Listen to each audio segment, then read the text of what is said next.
Hello everyone, welcome to my channel.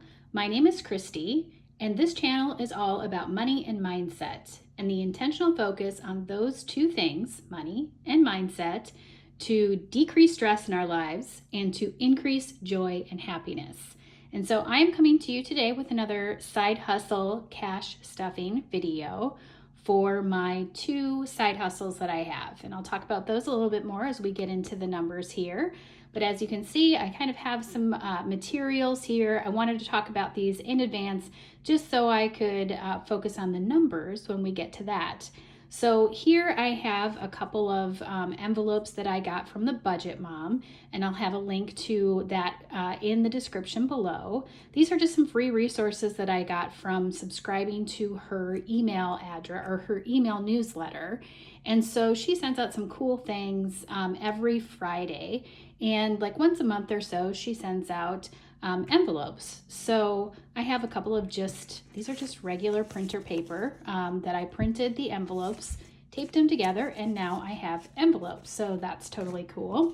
And then these other envelopes that I have here, this is part of a cash envelope system that I got from Amazon.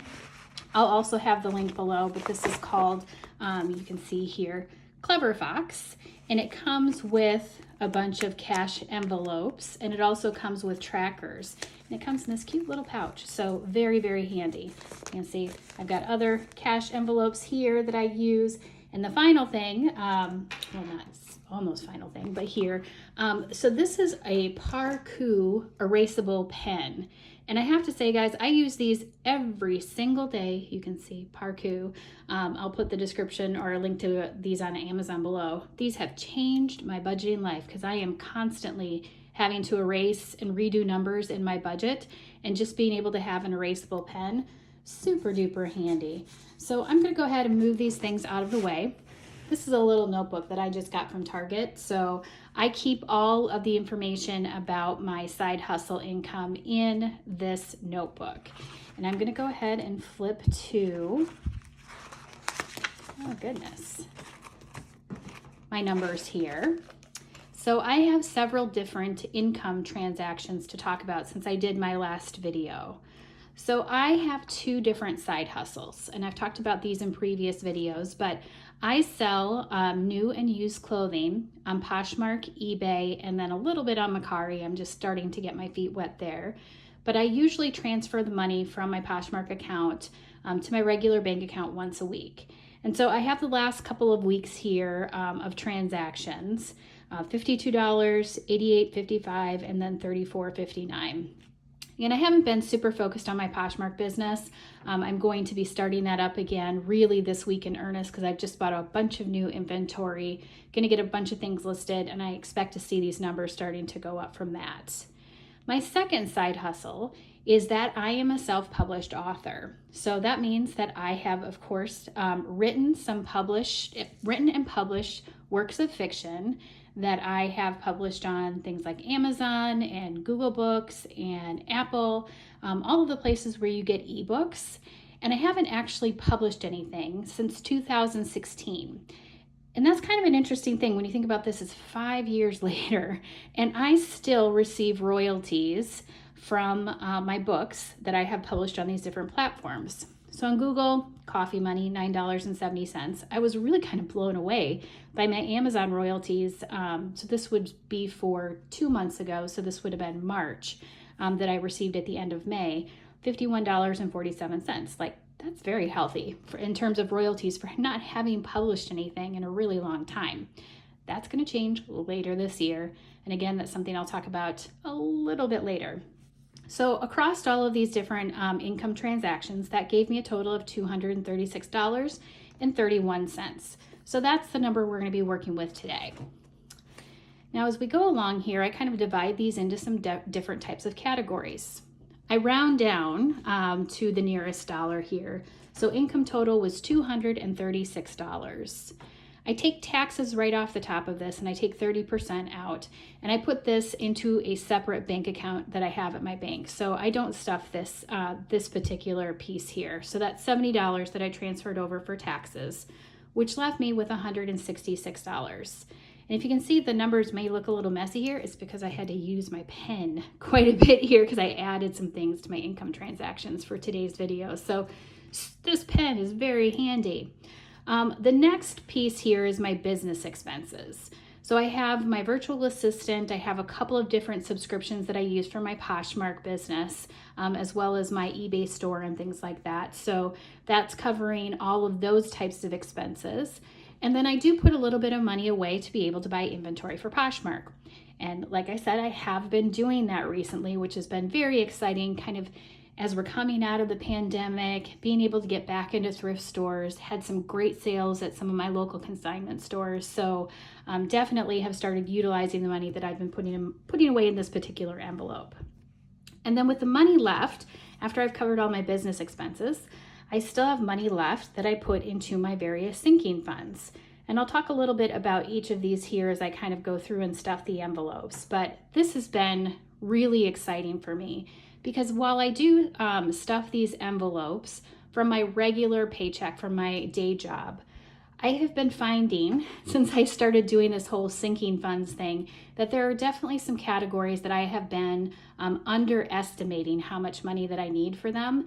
So being able to stuff this extra money from my side hustles into these envelopes from my sinking funds has been just made a world of difference in helping me kind of stay on top of those and not completely blow my budget. So in total, I have $50 that I'm going to be stuffing for my business expenses and $116 that I'm going to be putting into my various sinking funds here. So I'm going to go ahead and move this out of the way. And then I have my money that I'm going to stuff here in my envelopes. Put these here. There is something just about dealing with cash money that is really cool. I was a cashless spender for years and years and years. And I have found that by having cash envelopes and sinking funds as part of my regular budget, I'm not entirely cash, I don't use cash for everything, but even by incorporating the use of cash into my budget, it really does help me stay on track, which of course gives me peace of mind that I'm not just spending willy-nilly nigh. So let's go ahead and start with my business expenses here. So I'm going to start with my subscriptions, and I should go ahead and change that, but nonetheless, and this tracker, again, this is something that I pulled off of free resources from the Budget Mom newsletter, so that was very cool. I am going to be adding $30 today to my subscriptions. So it's actually the 1st, but I'm going to put this as the last day of May to keep this clean. So I'm going to be adding $30 here, which means I should have $40 total. So there's my 10 that I already had. I'm adding 20 and 10. So $40 there. The money definitely comes in and out of these envelopes on a regular basis. These aren't sinking funds. These are just cash envelopes that I use for my regular ongoing expenses. So it's totally fine that there's a lot more transactions here. Then in terms of inventory, I'm going to be adding $20 to this one. Okay, I'm going to pull out my tracker here. I should have $55 already here. 10, 20, 25, 30, 35, 40, 45. Oh, did I miss a 10? I might have pulled up out a 10. 10, 20, 30, 45. Huh, okay. I must have pulled a 10 out of here unless I'm missing it. No. So I'm going to put $20 in here, but I'm going to find this money here. I must have pulled some extra money out of this. Oh, I bet that's it. I bet I did this math wrong. 5. This should be 45.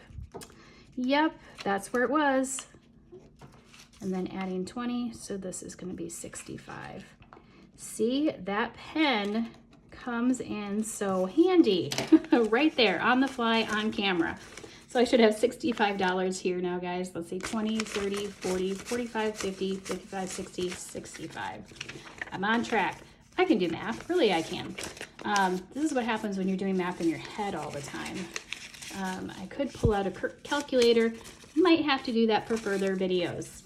Okay, so now let's get into my sinking funds. Okay, So I have 4 different envelopes that I'm going to be stuffing today. All right, so we'll start with gifts. This envelope is getting a lot of love because I thought that I had estimated a pretty healthy amount for gifts for the year when I started budgeting at the beginning of the year for this particular envelope. And I've missed so many people's birthdays. Things have been more expensive than I was expecting. I used this for teachers' gifts for like Valentine's Day, and then there was teacher appreciation at the beginning of May. And so I was using the money from my gifts envelope, and that was all expenses that I wasn't accounting for when I originally was deciding how much money to put in here with every paycheck. So you can see I've already gone through one whole side of the tracker, and I'm almost halfway through the second side. So, oh goodness. This is why I'm taking money from my side hustles and putting more money in here. So I'm going to be putting $30 in here today. I know my dates are a little confusing, but I know what they mean. Okay, so I should have $60 in here right now, 50, 60, and I'm going to be adding 30 to this. So I should have $90, 50, 70, 80, 90. Really nice. Like I said, the money just kind of comes in and goes out of this envelope. It's almost just a cash envelope instead of a sinking fund. Nonetheless, I've been very happy to have this because it has definitely helped my budget nonetheless. All right, let's talk about lawn care. So this is a new category for me since I bought my house. And because it's summer here in Minnesota, I have been spending a lot more money on things for the outdoors. I'm starting a new vegetable garden. I need to have things for the yard. I needed to buy things to clean my grill, like just things like that, random things that I wasn't expecting for outside. So I did start this sinking fund so that I could have money for those types of expenses. And I'm going to be putting $40 in here today. I just emptied the whole thing over the weekend, stuffed it again with $50 from my most recent paycheck. But I need to continue to add as much money to this as I possibly can. So I'm going to put $40 in here today. So there's 50, 90. And you think, well, $90, that could go really far. And then you make one trip to Lowe's or Home Depot, and then it completely demolishes your envelope. Finding that is to be the case. I went to Lowe's, Home Depot, and Menards this weekend. So 3 different trips to home improvement stores for various things for the house. I have a feeling that's going to become more and more common for me now, but that is okay. Okay, clothing. Now this is one that I haven't been stuffing regularly on my side hustle videos, but it is another envelope that I do have that I regularly put money into. And with the change of seasons from spring now moving into summer, I do have a 4-year-old son and he is growing, and I like buying nice clothes, new clothes as well. And so I had been building this up, and it kind of recently got deplenished as well. So I'm going to be adding some more money here, and I'm going to be adding $30. So I should have 60 when I'm done here, 20, 25, 30, and I'm going to add another $30 here. Cool. Okay, so 20, 40, 50, 55, 60. Now my last envelope is it's a sinking fund that I started at the beginning of the year, and it is for author expenses. So normally this would probably fall under my business expenses, but right now I'm not spending any money on doing anything around my books. But I mentioned that later this year, I do plan to start publishing again. And so I created a sinking fund just to start putting some money away, because I basically pay for everything up front when I publish my books. I pay for the book covers, I pay for proofreading, I pay for all the marketing, so all of those things have to be paid by me up front. And so this is just a little sinking fund to help me offset some of those costs when I get ready here later this year to publish more of my fiction. So I should have $161 here right now. 50, 60, 70, 80, 90, 100, 10, 20, 30, 40, 45, 50, 55, 56, 57, 58, 59, 60, 61. Okay, cool. And then I'm going to be adding the remainder here, which is another $16 to this sinking fund. There's a 10, there's a 5, and there's my 1. Okay. And when I add this to my tracker, $16, I should have $177. Did that math right? Yes. Okay. The old way of doing math, not this Common Core math stuff that kids are doing today. All right, so 50, 60, 70, 80, 90, 100, 10, 20, 30, 40, 50, 55, 60, 65, 70, 71, 72, 73, 74, 75, 76, 77. Yes, $177. This is going to be very, very helpful when I am all ready to go for publishing my next book. Okay, so that is my side hustle cash stuffing today. $116 for my sinking funds, $50 for my business expenses, all coming from side hustle income over the last couple of weeks of $236. So hopefully you found this helpful. If you have any comments for me, please leave those in the comments below. And if you like this video, give it a thumbs up. And if you want to see all of the videos that I publish on my channel around money and mindset, please be sure to click the subscribe button as well. And until next time, have a great one. Bye.